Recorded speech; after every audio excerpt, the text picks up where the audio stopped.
Hello, my friends, and welcome to today's Top Leaders. I'm Jen Anderson, and I'm on a mission to help you be the leader that everyone wants to work for. As such, I love to bring in guest speakers from time to time to help you understand some kind of fun and different things that you might not really be thinking about when it comes to being that great leader. And today I have with me the esteemed Josh Lopez. Thank you so much for joining me. Yeah, great to be here. Yeah, this is so fun. This is great. And so my friends, as today as we're talking about this kind of funny little thing around simplicity, I need to give you a little bit of backstory of why I've invited Josh to come and join me here on the show today, because you're going to understand why Josh is a perfect guy to be here to talk about this on National Simplicity Day. Before I go there, I'm going to share with you about his background. So Josh Lopez has over 20 years of experience in the human resource profession. Josh earned his bachelor's degree in HR management from Utah State University, graduated from Davis County's Chamber of Commerce Leadership Institute program, and has a green belt in the Lean Six Sigma, and has spent 15 years of his life performing volunteer work with the Special Olympics of Utah. Josh is inspired daily by his son, Trevin, who, through his learning disabilities, has become a beacon of compassion, kindness, and humility. It's because of Trevin that Josh strives every day to ensure that each employee's efforts and contributions really matters. So thanks again, Josh. It's so fun to have you. Oh yeah, again, pleasure to be here. This Yeah. is exciting. Yeah. Good. It's so fun. So a little backstory for everybody. Josh works currently at a company called Nice CX1, and they're actually a corporate client of mine. And Josh and I have had the pleasure to work together in a vendor client situation. And recently, Josh, along with the other leadership team of the human resources leaders, we did a virtual offsite, and we did it virtual because you guys are all over the world. I mean, you've got 8,000 employees all over the place, right? That's correct. Yeah. And so we thought, okay, well, we can't bring everybody together in person. We're going to do it virtually. And so in this virtual offsite, we had a fun theme to the offsite, which was all about recognizing the superpowers of each individual person and how that contributes to the greater whole. And so through that process, Josh was able to determine that his superpower is about simplicity. And do you want to share with us, Josh, what your superpower name is? Yeah, it's Senor Simplicity. I love it. I love it. I love it. So why is simplicity a superpower that you have? Yeah, I mean, I think, when we went through the Strength Finder, I think the thing that was eye-opening is as you start to kind of rely on the things that make you in terms of who you are, you start to kind of reflect back on your upbringing, your career experiences, your educational experiences. And as I looked back and reflected on that, it always came to light that there were moments in my life, crucial moments, that anytime that there was areas of adversity or challenges or big projects to try to overcome, I always took paths of how to nail it down to its core. What were the objectives? And to simplify something that was very complex into something, again, more seamless, a little bit Yeah. easier to perform. And that kind of all translated into this simplistic power that you kind of helped me unveil. And I've Yeah. used it to my advantage, I think, throughout my entire career. That's awesome. I love it. Senor Simplicity. I'm telling you, you need like a really cool Halloween costume for that. Got to get a mask, got to get a cape, right? Face Totally. paint, Just the like whole thing. Yeah. here Yeah. I am. It's so good. It's so fun. And Josh's colleagues had other superpowers that they all recognize as well. And we won't share what those are. We want to make sure that if they want to share it, they can share it on their own. But I reached out to Josh specifically because with it being National Simplicity Day, I thought, well, no better guy than to have Josh on since he's Senor Simplicity. I feel like we need to have like some like dun dun dun music every time we say Senor Simplicity. We should have started off with that, I right? know, I know. Yeah. Yeah, definitely. Let's get you a theme song, Josh. And so So just a little bit of a backstory on like, well, what is this National Simplicity Day? It actually goes back. I did a little bit of research on this. And so it ties back to Henry David Thoreau. And he has a wonderful quote that says, simplicity, simplicity, simplicity. I say, let your affairs be as two or three and not 100 or 1,000. Instead of 1,000,000, count half a dozen and keep your accounts on your thumbnail. And so Thoreau, definitely one of those people. He only lived 44 years. He's one of those people, though, that had a huge impact on some thinking in the United States, and then later, of course, through his poems and his stories and whatnot around the world. But so much of this, like, let's go back to a simpler time. Let's go back to things being simple, which is kind of funny considering he was not living in today's crazy chaos. He was in the simplicity of the 1800s. And so, but it's after him that the National Simplicity Day came to be. And so on July 12th, it's National Simplicity Day every day, you guys. And this got started, I think it was in 2010 is when it got started. Yeah, it was in 2010. So that's just a little bit of the history about National Simplicity Day. But Josh, you are in a role of human resources, leadership role. You're touching a lot of lives. So for a quick sketch, how many people are in the organization that you're supporting within NICE? Roughly about 800. So I Okay. support the R&D and the product teams under NICE, the X division. Yeah, roughly about 800. Okay, gotcha. So, so for somebody who's hearing and listening to this, they're like 800 people, like that's not a small number in and of itself, right? It's a big number, especially when the 800 people stretch across 10 different time zones. Right. Right? They're just across the globe to support them, and you got to connect with a bunch of people from all different levels of leadership to even key contributors, and it can be quite complex for sure. Yeah, I can imagine that. So here's Senior Simplicity. He's on the scene. He's got his cape and his mask on. So what are you doing? Like, what's going through your mind to say, okay, potentially, big, huge HR implications, etc. What are you doing? What are some of those key things you do to help yourself just to begin to keep things simplified? Yeah, this is a great question. And I think for me, I use a lot of call it technique or methodology that I had the luxury and the opportunity to get trained in. And I'll give you an example. Let's say that I'm having to do some type of employee relations, and it doesn't matter where it's at. If it's supporting a team in India or Bolivia or the US or in the Czech Republic, I'm going to use the same technique that I've been accustomed to and I grew up with. And for an area of simplicity, I used to train this to my HR colleagues, and we would call this technique called STAT. It's an acronym of STAT. And a lot of times when you hear STAT, you hear that type of terminology in hospital settings. And what cooler way to kind of teach this to other HRs? Because when you think of ER, when I say ER, right, people think of emergency room. In our world, we're talking employee relations. So ER, STAT, all this kind of now comes together from a hospital theme and how you triage, but we use the same analogy in HR. So STAT to me, though, means I want to look at the severity of the issue. I want to talk to all the appropriate people that I need to talk to about the situation. From that, from gathering all that information, I'm going to analyze everything that's in front of me. So that's the A. And then I'm going to synthesize that across, and I'm going to now treat the situation, right? So that helps me in terms of understand exactly the technique or the steps that I need to acquire in order to resolve any employee relations case. Now, of course, the content in between is going to be different from one from one to the other, but the technique will always be the same. And so that's how it's always kind of programmed in my mind of how I'm going to handle that. If it's handling other things, you're going to see similar tool sets that I might use, right? So if I'm actually training individuals and I have to build out, whether it's a PowerPoint or any type of presentation for that matter, I do rely on the technique that is taught from the book Made to Stick, which is another acronym called SUCCESS. and that's means that keep your presentation simple. There's going to be some unexpected twist to it.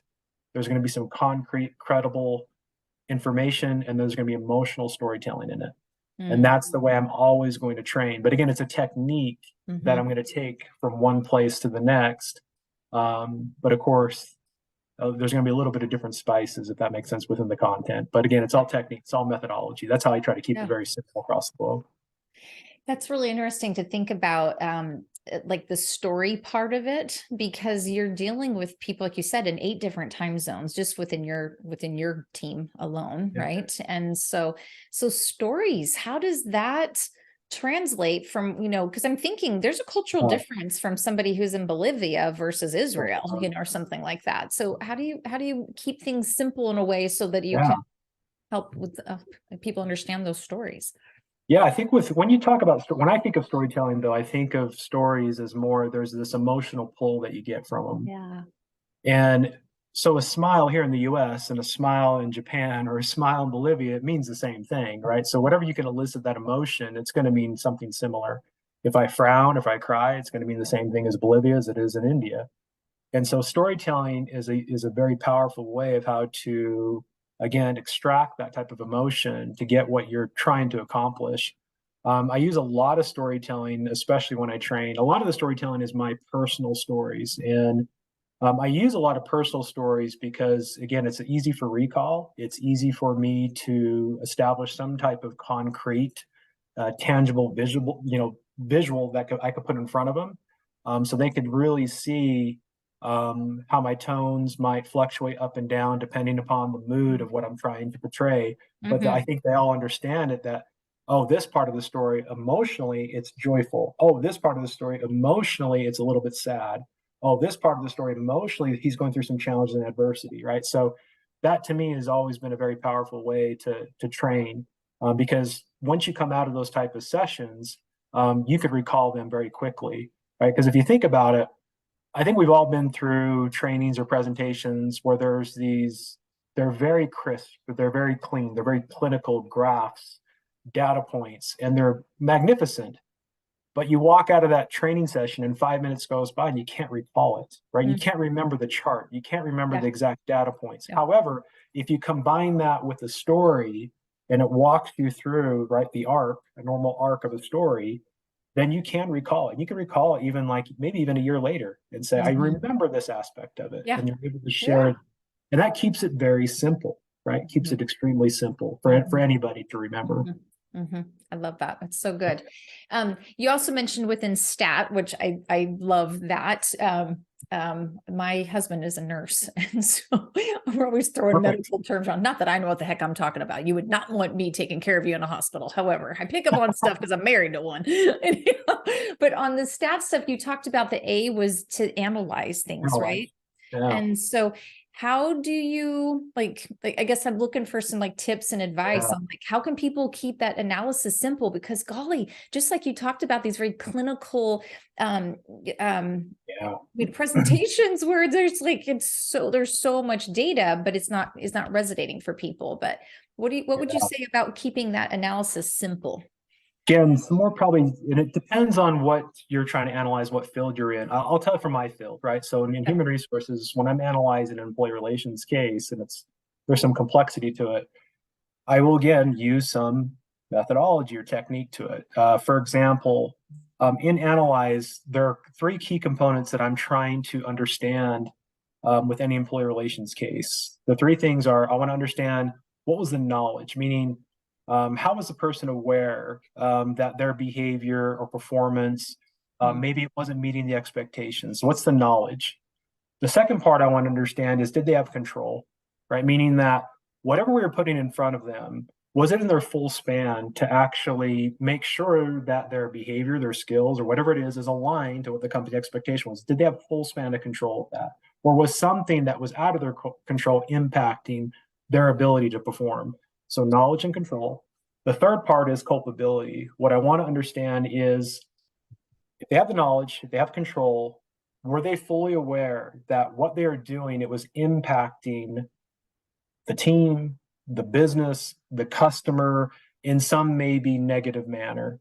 And so if I get those three things, right, knowledge, control, culpability, then in my mind through the analysis, then I'm saying to myself, there's probably a situation where we have to Yeah. either coach or do some corrective action or whatever it may be, whatever is the most appropriate line, depending upon other things that are, based upon policy or history with the individual, those type of things like that. Yeah. But again, it's all about technique that's built inside each one of those type of components. That's Mhm. that's what works for me. That's just my humble opinion. Yeah, no, I love that. And so then I'm thinking of you working with all these different leaders that you're supporting. And so you're guiding them through if should there be, let's say, like an employee relations issue, right? I mean, I know in HR you guys have so many things that you're dealing with. And so can you give me examples of how and we got to protect the innocent, right? So no names here, Josh, right? And so, but like an example of helping to guide a leader through one of these kind of scenarios and how by keeping it simple, it actually made it helpful? Yeah. So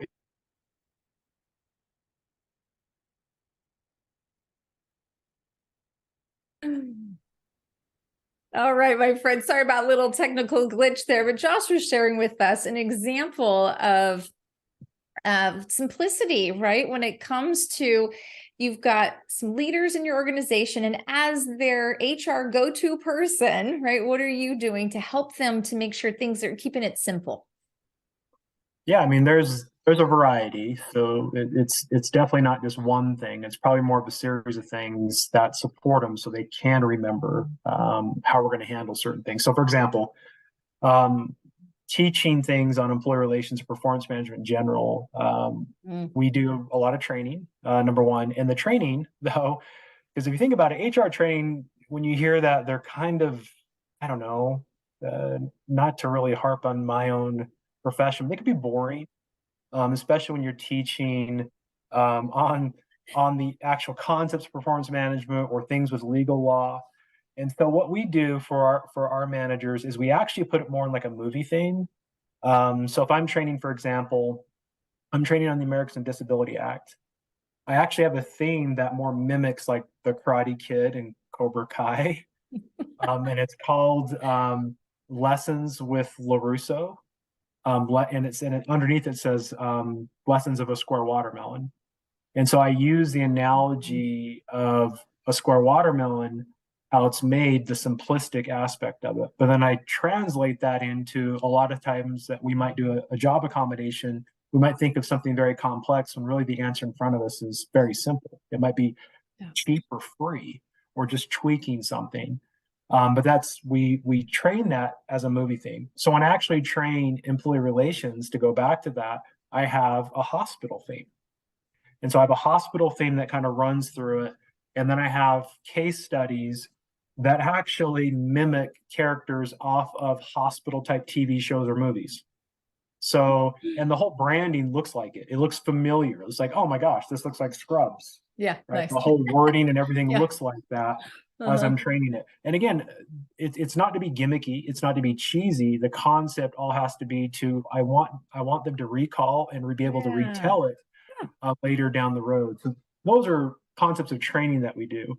And then from that, we do have called templates or tools that are set up that help prompt or walk them through the methodology. So it's always building on the technique and it's supporting them again with some visual aids that keep it very simplistic.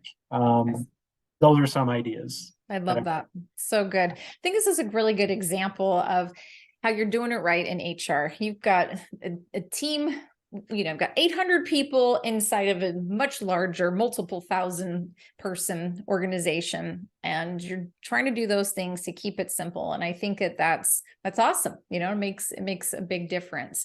And so as we're kind of pulling together this conversation, a couple of things I'd like for you to talk about. Number one, when it comes to coming into a conversation with leaders, what would be a starting place that you would encourage them to look at making things simple? And I know you're coming at it with the lenses of HR, right? But in general, like where would you tell them to get started? Because I think sometimes it can feel like a really, really big deal to make any kind of changes, but where would you get them started?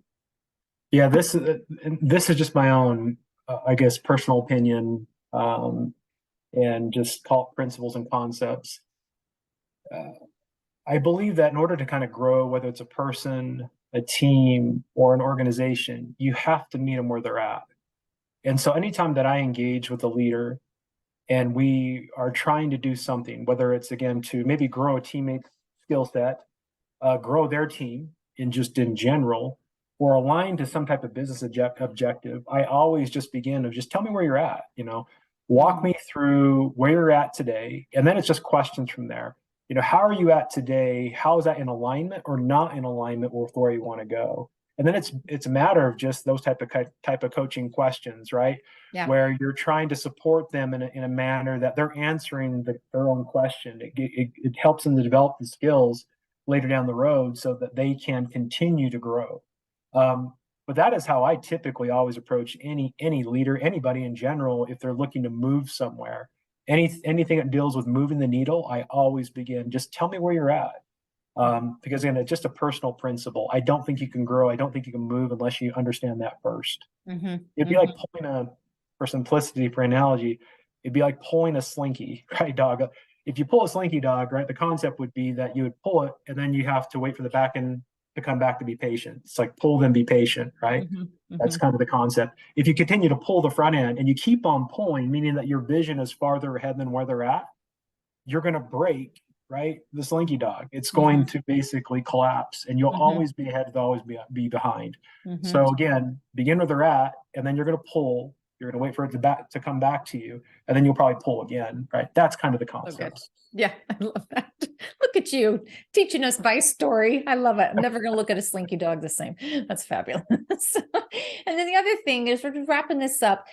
What is kind of a key thing that's on your heart coming from HR leadership? What's something that you want leaders to know today? What's something that you're feeling really sensitive about? And because again, I'm thinking about how you're right and you're in the trenches, right? But what's that one thing you really want them to be aware of? Probably goes a little bit with how you introduced in the bio. I have truly believed in this concept, especially when I worked in the nonprofit field supporting adults with disabilities. But I truly believe that everybody's contributions, their efforts, they just matter. And I think there are times, when you're on certain levels and you think you're just a key contributor and what you're doing is not very meaningful to the bigger picture, you're just wrong. What you do and the pride you take in your job to be the best at what you can possibly do, doesn't matter if you're right in working as a technical account manager or is working in kind of a call center atmosphere, or again, going higher up the ranks into a manager position, a director role. What you're going to do is going to contribute to the bigger picture. It's a series of things that have to transpire for greatness. It's not one silver bullet. It's not one big push. It's a series of pushes that people are doing together that really get you to greatness.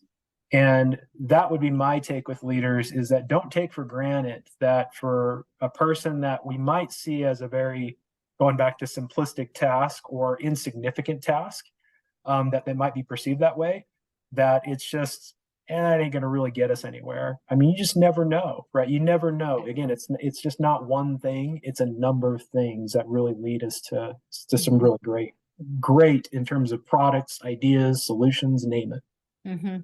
I love that. It's so good. Well, Senor Simplicity, thank you so much for joining me for National Simplicity Day. I'm really glad that you come on today's Set Up Leaders. Oh, thank you for having me. It's always a pleasure to talk and chat with you, Jen, all the time. Thank you. So good. Thanks.